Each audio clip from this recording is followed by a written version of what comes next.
Welcome बच्चों। तो हम लोग आ गए आज क्लास 11th के एक न्यू चैप्टर को लेकर।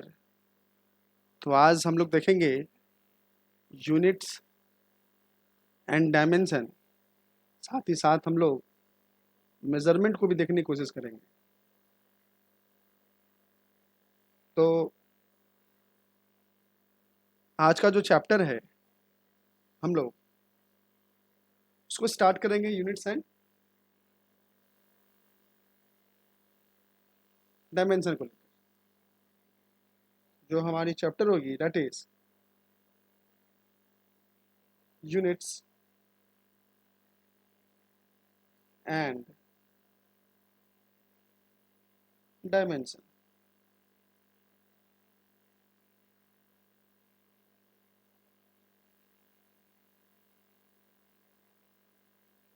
जहाँ की हम लोग जानते हैं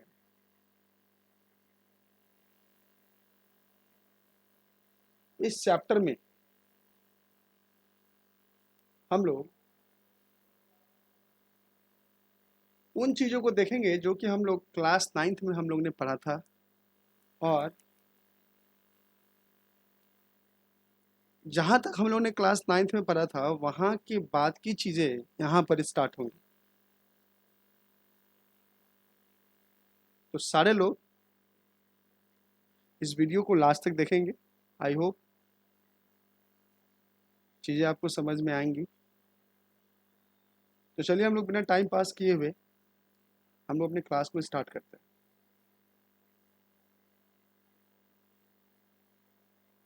तो जैसा कि हम लोग सारे लोग जानते हैं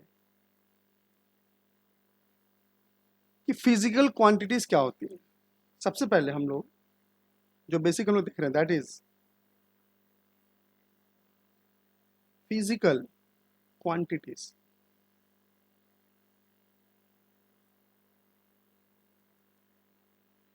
ये फिजिकल क्वांटिटीज क्या होती है?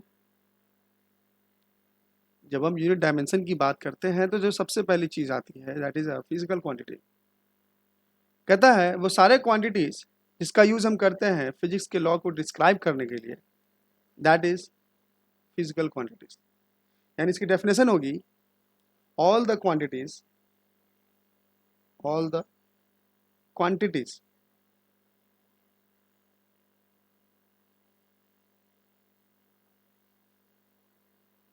which are used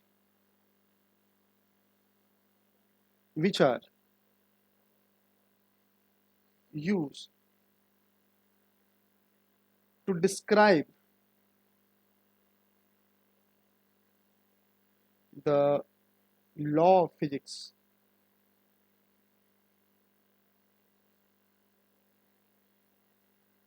are known as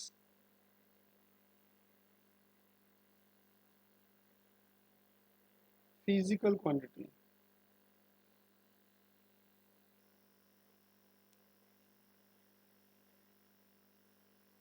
ठीक है, कहा जाता है वो सारे क्वांटिटी जिसका यूज हम करते हैं फिजिक्स के लॉ को डिस्क्राइब करने के लिए, उसको हम लोग बोलते हैं क्या? Physical quantities. अब बात आती है कि फिजिकल क्वांटिटीज को भी क्लासिफाइड किया गया है ना। तो कह सकते हैं कि physical quantities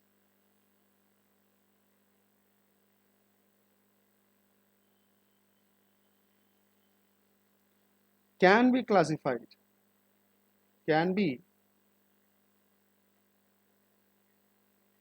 classified on the following basis।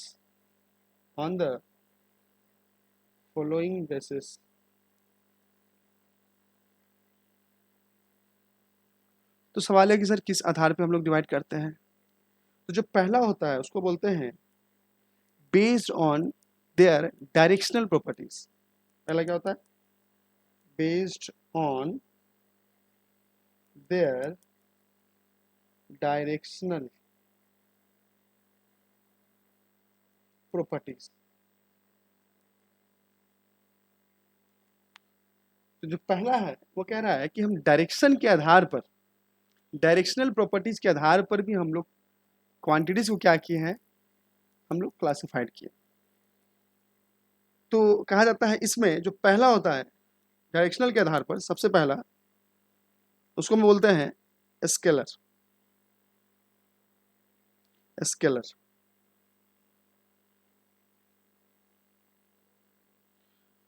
तो we all know that the physical quantity which have only magnitude, मतलब वैसे क्वांटिटी जिसमें केवल क्या हो, मैग्नीट्यूड हो, उसको हम लोग स्केलर कहते हैं। तो लिखेंगे the physical quantities, the physical quantities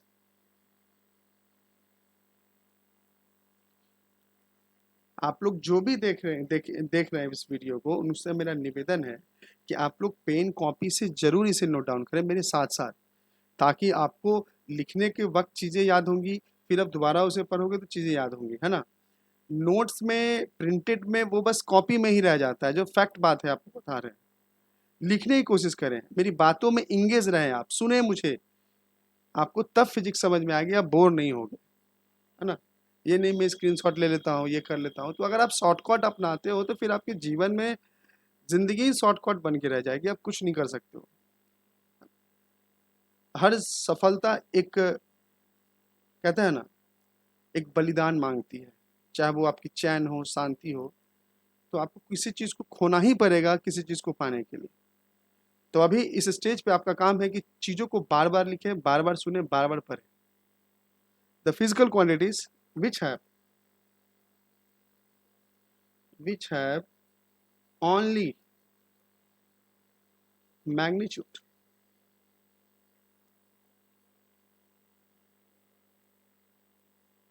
but no direction, but no direction,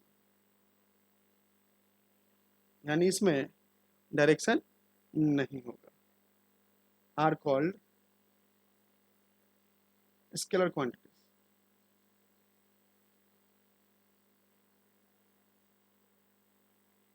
ठीक है, इसकी एग्जांपल हो जाएगी जिसमें केवल मैग्नीट्यूड होते हैं, डायरेक्शन नहीं होते हैं। इसकी एग्जांपल हो जाएगी जैसे में आपका मास हो गया, आपका डेंसिटी हो गया, आपका और कह सकते हैं वॉल्यूम, ईटीसी। ये सब जितने हैं, कहा जाता है कि इनमें मैग्नीट्यूड होते हैं बट डायरेक्शन नहीं होता है। और अगर हम बी की बात करें तो दैट इज अ वेक्टर, है ना, जिसको वेक्टर्स बोलते हैं। कह रहा है the physical quantity, the physical quantities which have both magnitude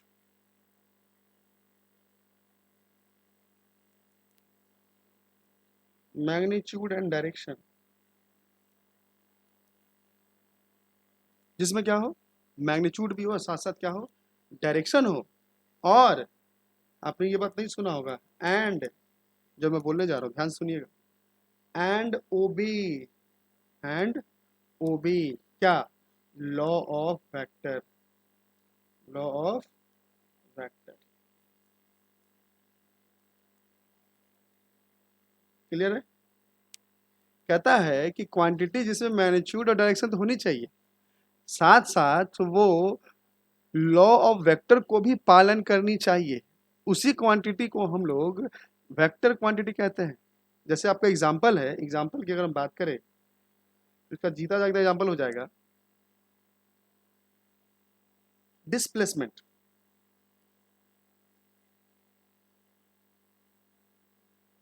comma, sorry, comma, force,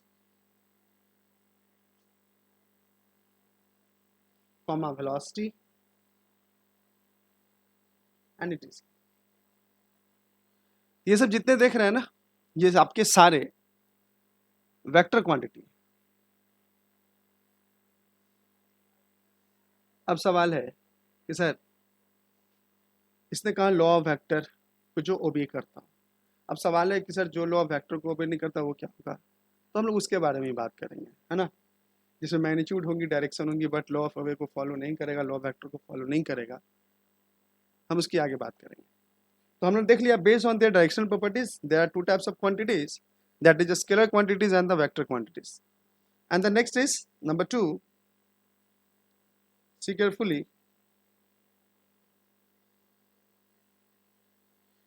based on their dependency, based on their dependency,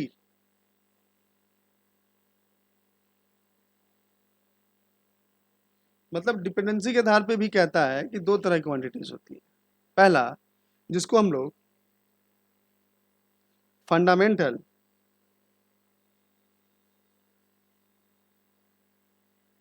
या इसी को हम लोग बेस क्वांटिटीज बोलते हैं।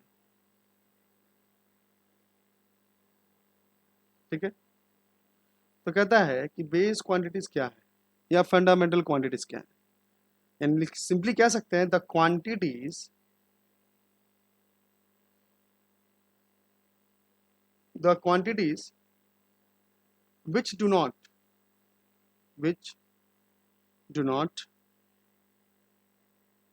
depend upon other quantities,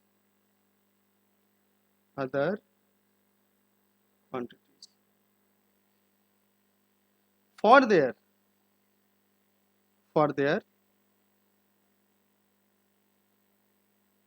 complete definition,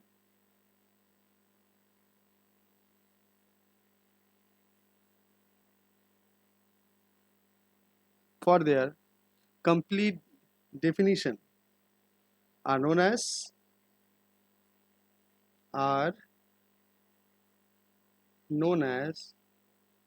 fundamental or base quantities।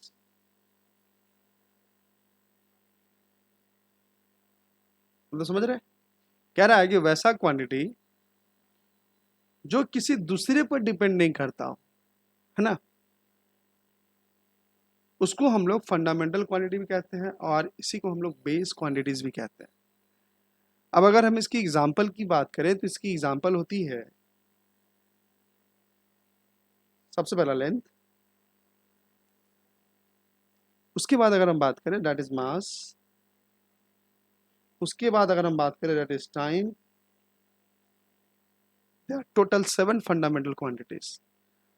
अब you all know that in class 9 we already study about the 7 fundamental quantities, that is length, mass, time, temperature, amount of substance, luminous intensity, current.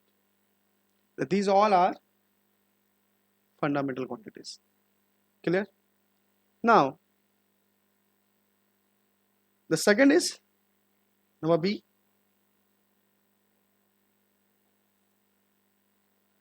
derived quantities. Derived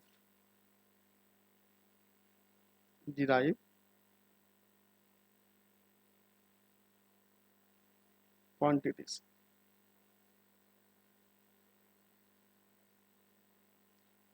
That is in a simple way वैसी quantities जो किसी दूसरे quantities पर depend करती है ना, the quantities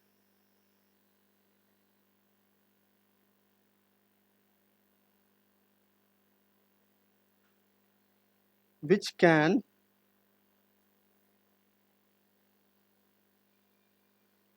be expressed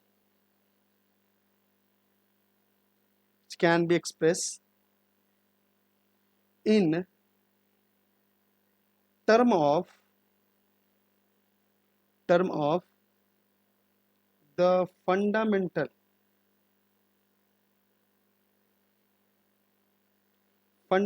quantities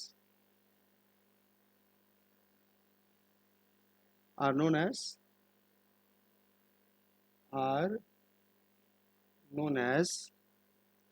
derived quantity.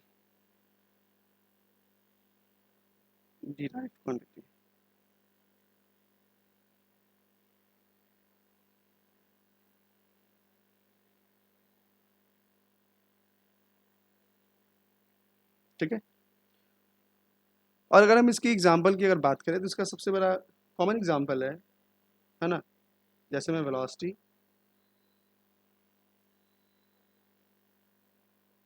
और अगर हम बात करें तो आपकी वॉल्यूम भी हो सकती है। आप कहोगे क्यों? क्योंकि हम जानते हैं कि वेलोसिटी जो होता है, वेलोसिटी को भी दिखाते हैं, वेलोसिटी बराबर distance by displacement by time होता है। यानी ये जो क्वांटिटी है ये डिस्प्लेसमेंट और टाइम दोनों पे डिपेंड कर रही है। अगर इस दोनों में से किसी एक को हटा दें तो फिर वो वेलोसिटी नहीं रहेगी। यानी कहीं ना कहीं वेलोसिटी जो है डायरेक्टली रूप से डिस्टेंस और टाइम पे डिपेंड कर रहा है। इसलिए हम कह सकते हैं कि वेलोसिटी जो है वो क्या है, डिराइव क्वांटिटी से। ठीक है, तो चलिए इसके बाद हम आगे चलते हैं। कुछ नोट है, उस कुछ नोट पॉइंट को आपको पकड़ना है ना। मैं नोट में जब जब लिखूंगा इसको आप समझिएगा। मैं ग्रीन कलर में लिख रहा हूँ, इसको आप ज़्यादा फोकस कीजिएगा।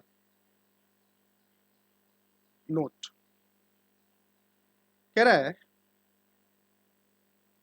कि physical quantities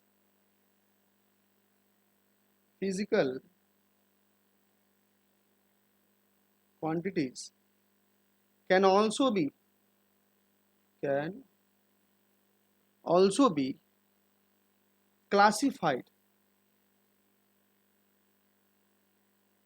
classified as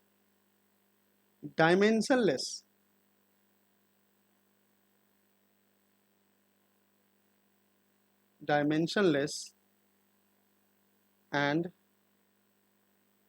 constant और वेरिएबल।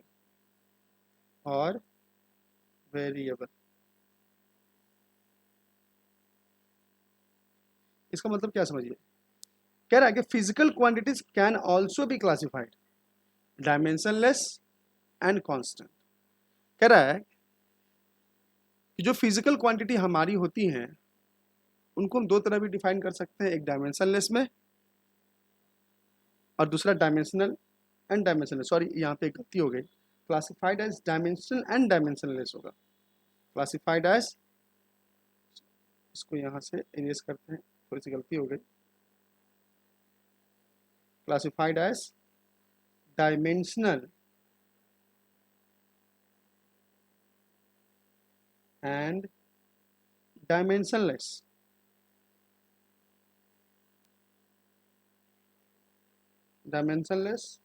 और इसी को हम लोग बोलते हैं कांस्टेंट।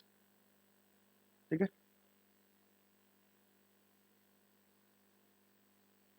सेकंड पॉइंट कह रहा है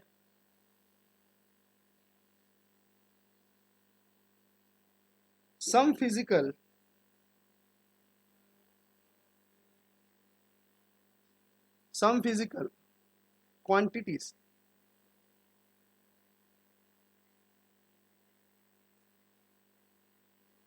can not be completely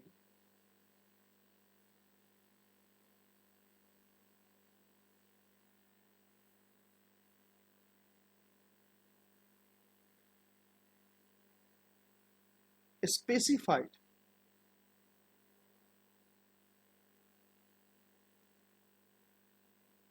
even by specifying their magnitude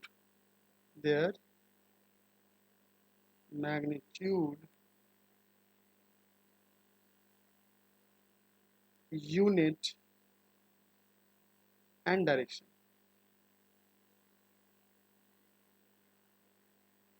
These quantities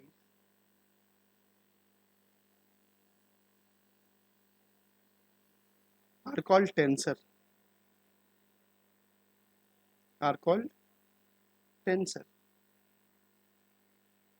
example हो जाएंगे आपके मोमेंट ऑफ इनर्शिया,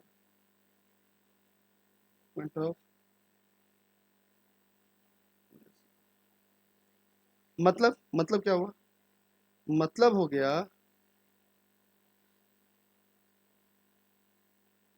कि वैसे फिजिकल क्वांटिटी जिसमें जो कि ना कि जो कंप्लीटली मतलब स्पेसिफाइड ना करता हो, ना उसमें मैग्नीट्यूड हो ना उसमें डायरेक्शन हो ना।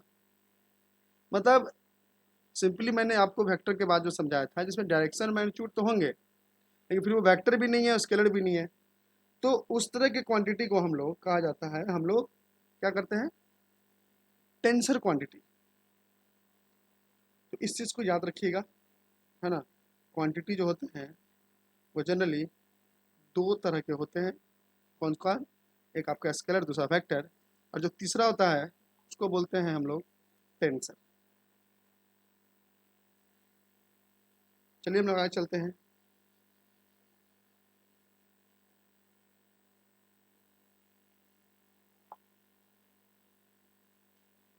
अब इसके बाद हम लोग को पढ़ना है unit of physical quantities. Unit of physical quantities हम लोग सब पे जो भी एक्सरसाइज होंगी वो हम लोग करेंगे, है ना। मेनली हम लोग कोशिश करेंगे हम लोग न्यूमेरिकल पे।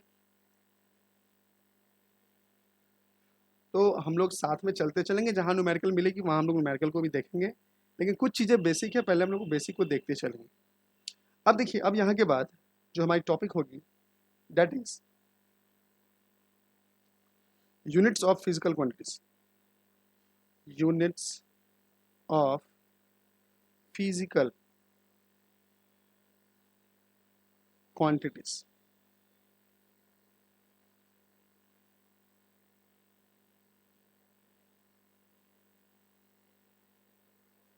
है ना। कह रहा है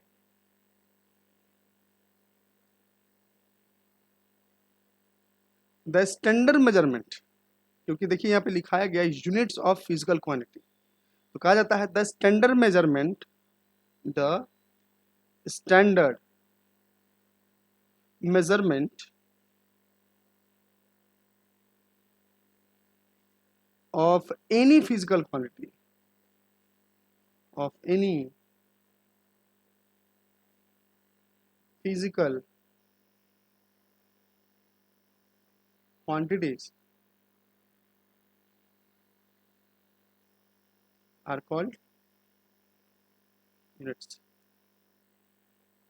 मतलब किसी भी फिजिकल क्वांटिटीज का जो स्टैंडर्ड मेजरमेंट, मतलब जो ऐसा मेजरमेंट जो पूरे दुनिया में उसका यूज किया जाता हो, उसको हम लोग क्या कहते हैं, उसको हम लोग यूनिट्स कहते हैं। जैसे भाई अगर हम लोग को मास को मेजर करना है तो केजी कहा जाता है। पूरे दुनिया में हम लोग मास को हम लोग केजी में ही मेजर करते हैं। इससे साफ जाहिर होता है जो केजी है आपकी क्या है, वो एक स्टैंडर्ड मेजरमेंट है ना। कह रहा है सिस्टम ऑफ यूनिट्स क्या होती है भाई। यूनिट्स हम लोग देख लिया, आप इसके अंदर पढ़ेंगे सिस्टम ऑफ यूनिट्स कितने होते हैं क्या नहीं होते हैं। चलिए जैसे उसको देख लेते हैं। That is system of units, system of units. तो कह रहे हैं नंबर 1 एफपीएस, और इसी को हम लोग British engineering system,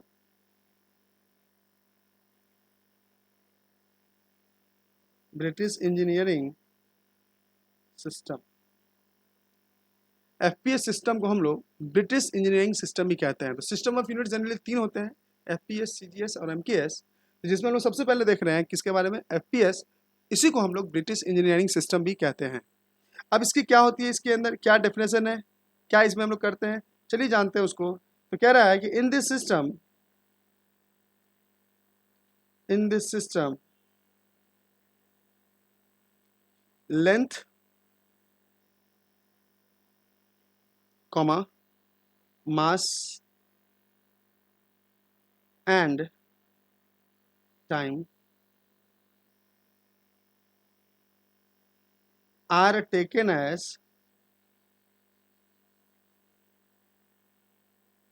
fundamental quantities,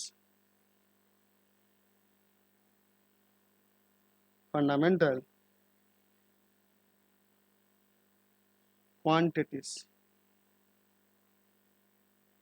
and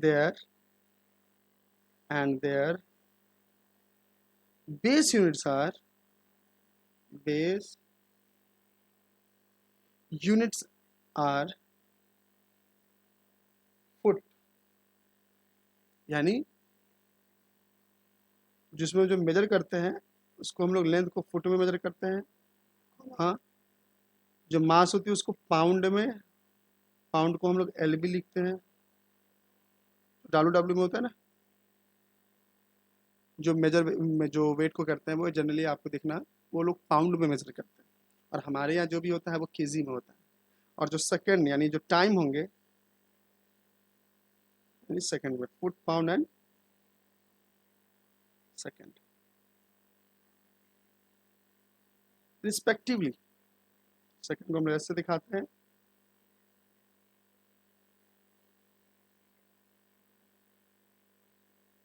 यानी जो एफपीएस सिस्टम होती है इस सिस्टम में हम लोग लेंथ, मास और टाइम को एज अ फंडामेंटल क्वांटिटीज कहते हैं। और इसमें कहा गया कि जो लेंथ होती है उसको फुट में, जो मास होती है उसको पाउंड में, और जो टाइम होती है उसको हम लोग सेकंड में मेजर करते हैं। ठीक है, अब इसके बाद जो नेक्स्ट सिस्टम है दैट इज, नेक्स्ट सिस्टम की अगर बात करें तो भाई आपकी सीजीएस यूनिट, कौन सा? सीजीएस। सेकंड की अगर हम बात कर ले that is C G S, और इसी को हम लोग गॉसियन गॉसियन सिस्टम कहते हैं। सीजीएस को ही क्या कहते हैं हम लोग? Gaussian system. अब भाई ये सिस्टम क्या होता है? तो कहता है in this system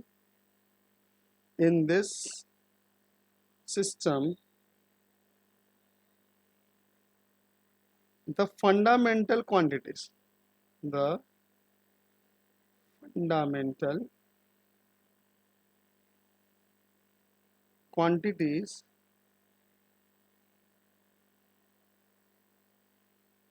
are length, comma, mass and time, and their respective units and their respective units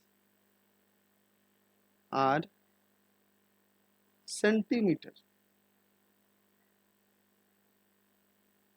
centimetre को हम सीएम से दिखाते हैं। उसके बाद ग्राम जी से दिखाते हैं, एंड सेकंड, और सेकंड को हम लोग एस से दिखाते हैं। तो कहा जा रहा है कि सीजीएस सिस्टम को हम लोग गॉसियन सिस्टम कहते हैं, और इस सिस्टम में भी आपके जो फंडामेंटल क्वांटिटीज हैं वो लेंथ, मास एंड टाइम होती है। और यहाँ पर भी लेंथ को हम लोग सेंटीमीटर में, मास को हम लोग ग्राम में, और टाइम को हम लोग सेकंड में मेजर करते हैं। And the third is MKS system. The third is MKS system. तो कह रहा है in this system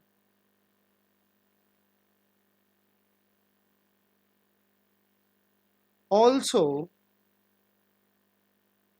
the fundamental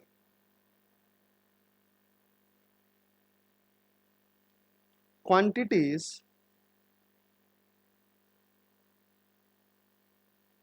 are mass, time, यानी इसको ऐसे ले सकते हैं, यहाँ पर जो होंगी वो क्या होंगी? आपका लेंथ, जो ऊपर लिखते हैं वही चीज लिखेंगे, मास एंड टाइम। यानी यहाँ पर जो फंडामेंटल क्वांटिटी वो लेंथ, मास और टाइम होगी, एंड द रिस्पेक्टिव मेजर में क्या होंगे? And their respective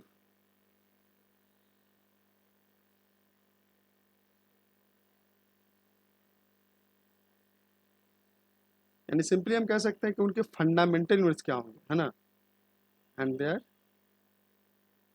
fundamental units, fundamental units are metre. तो मीटर को हम लोग एम से दिखाते हैं, कॉमा किलोग्राम, किलोग्राम बोले तो केजी, और यहाँ भी टाइम के लिए हम लोग सेकंड का ही यूज करते हैं, सेकंड बोले तो एस रिस्पेक्टिवली।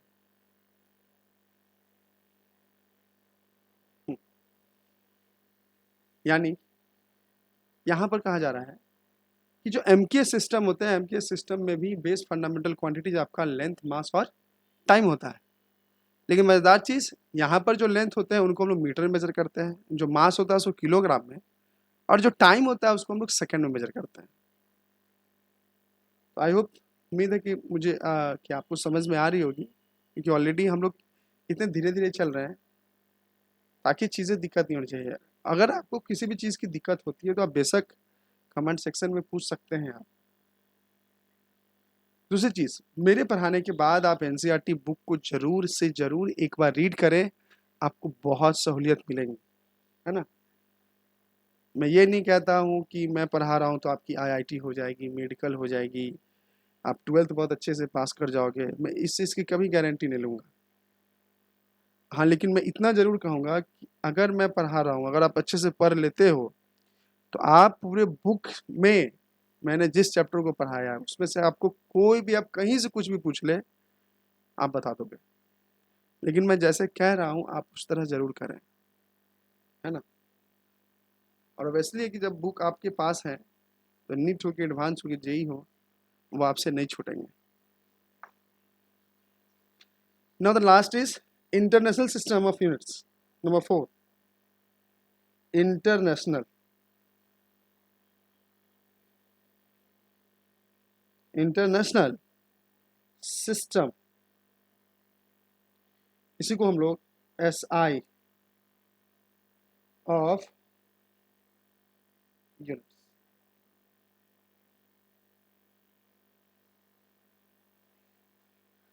अब ये क्या होता है भाई, तो कह रहा है कि this system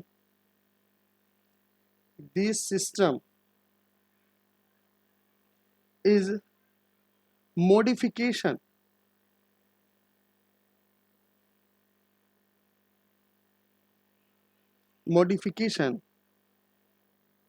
of the MKS system, and so it is also known as, it is also known as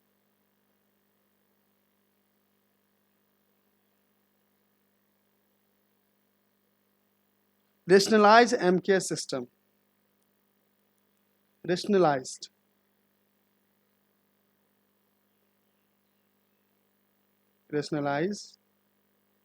MKS system।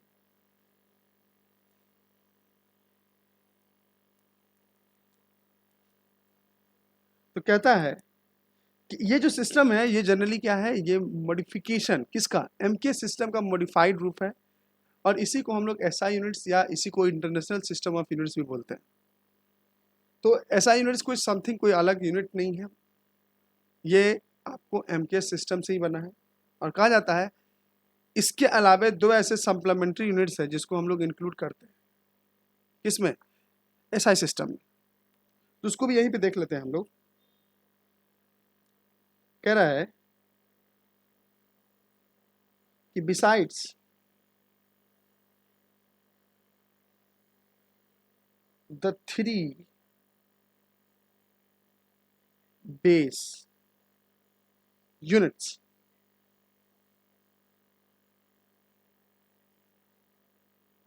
of MK system,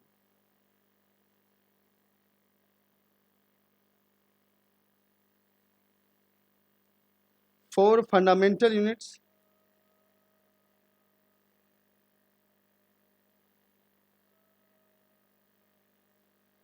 and 2 supplementary units.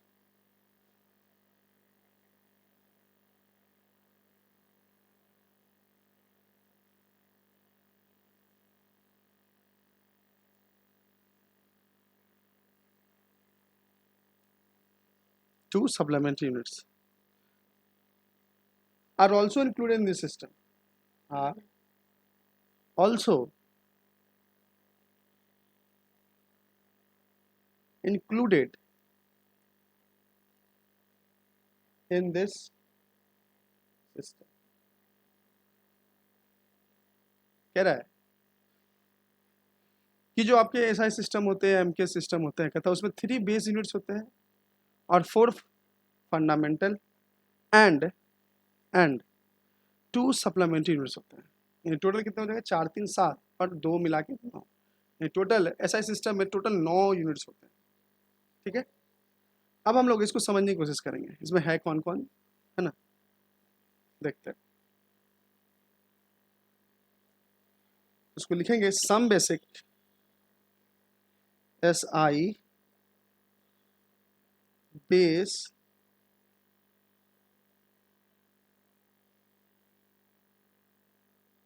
quantities and their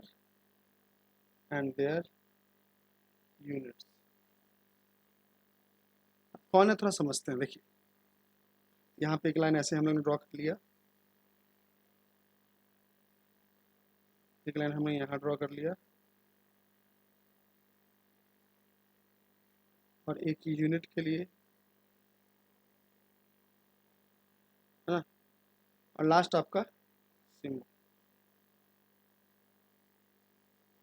और इसको हम क्या करते हैं, यहाँ से इसको ऐसे मिला देते हैं, है ना।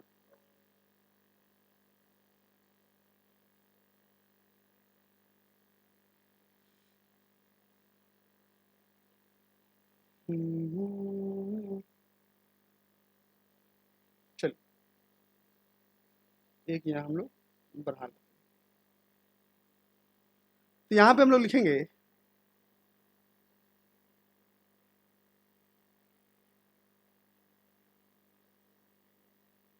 1 मिनट।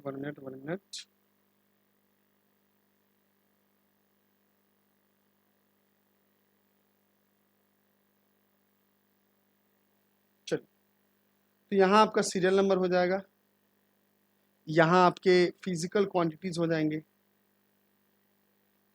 फिजिकल क्वांटिटीज हो जाएंगे, यहाँ आपके यूनिट्स हो जाएंगे और यहाँ आपका सिंबल हो जाएगा। तो नंबर 1 की अगर हम बात करें, जैसे में लेंथ, अगर लेंथ की बात करते हैं तो इसकी यूनिट होती है मीटर और इसका सिंबल होता है m। उसके बाद हम सेकंड बात करें मास, तो मास के लिए होती है किलोग्राम और इसके सिंबल होती है केजी। थर्ड अगर हम बात करें वो होते हैं टाइम, इसका होता है यूनिट सेकंड और इसका सिंबल होता है एस। उसका 4 अगर हम बात करें तो टेम्परेचर, इसका सिंबल होता है, मतलब ऐसा यूनिट केल्विन और इसका सिंबल होता है के। उसके बाद number 5 electric current,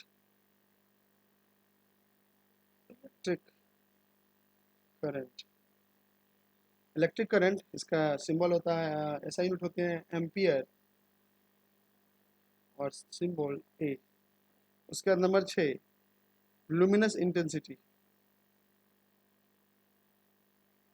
luminous intensity,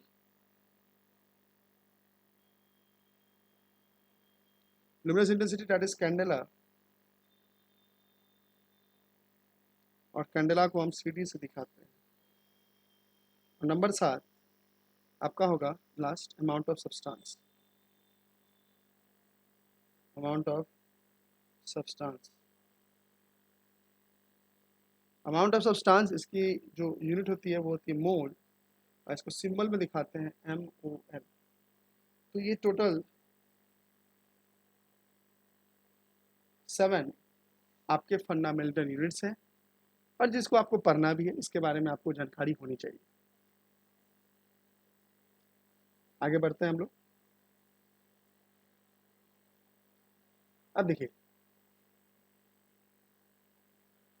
तो हम लोग 2 तरह के आधार पे पढ़ा है। पहला डायरेक्शनल,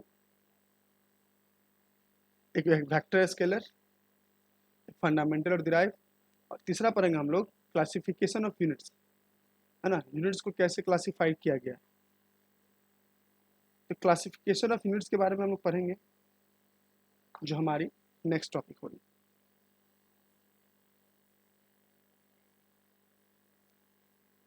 ऑलरेडी ये लेक्चर 41 मिनट्स की हो गई है, तो हम इस लेक्चर को यहीं पे ख़त्म करते हैं, और इसके बाद की जो लेक्चर होगी, जो हम लोग शुरुआत करेंगे, वो होंगे, मैं यहीं पे नोट डाउन कर दे रहा हूँ, दैट इज क्लासिफिकेशन